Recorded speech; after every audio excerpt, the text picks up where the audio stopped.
सजीव वाहिनी में आप सबका स्वागत करती हूँ। 40 दिन का उपवास का पहला दिन।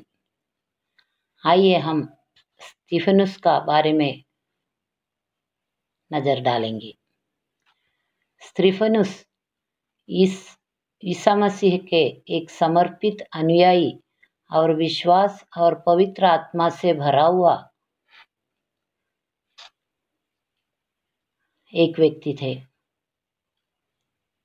प्रारंभ में ईसाई समुदाय की सेवा के लिए प्रारंभिक उपयाजकों में से एक के रूप में उनको नियुक्त किया गया था। ईसा मसीह के प्रति उनके अटल समर्पण और शक्तिशाली उपदेश ने विरोध और उत्पीड़न का सामना करने के बावजूद कई लोगों को मोहित कर लिया। साहसपूर्वक सुसमाचार की घोषणा करते हुए स्टीफनुस ने निडर होकर सच बोला, जिससे कई दिलों को दोषी ठहराया गया।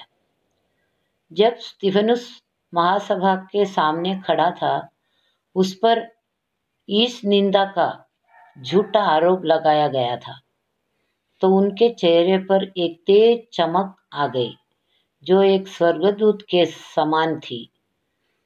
खुद का बचाव करने के बजाय स्टीफनुस ने परमेश्वर की महानता और यीशु मसीह में उनके वादों की पूर्ति के बारे में गवाही देने का अवसर जब्त कर लिया। भावुक विश्वास के साथ उन्होंने इज़राइल के इतिहास को दोहराया और फटकार के साथ उन्होंने उन लोगों को बेनकाब किया जिन्होंने मसीहा को अस्वीकार कर दिया था।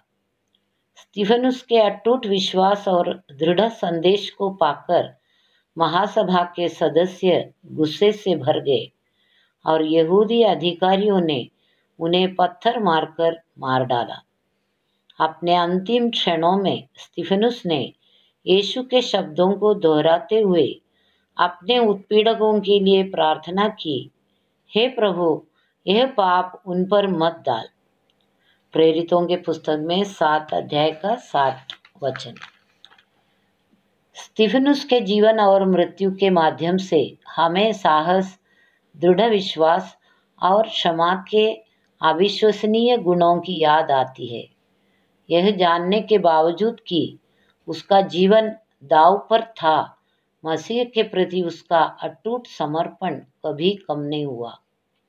आइए हम उनके निडर पदचिन्हों का अनुसरण करें और हमें आगे ले जाने के लिए ईश्वर की अटूट शक्ति पर भरोसा करते हुए साहसपूर्वक सुसमाचार का प्रचार करें।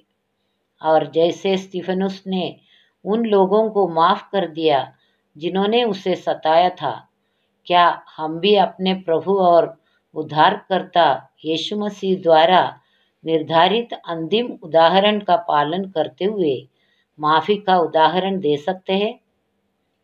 परंतु स्टीफनुस ने पवित्र आत्मा से परिपूर्ण होकर स्वर्ग की ओर देखा और परमेश्वर की महिमा देखी और यीशु परमेश्वर के दाहिने ओर खड़ा हुआ पाया।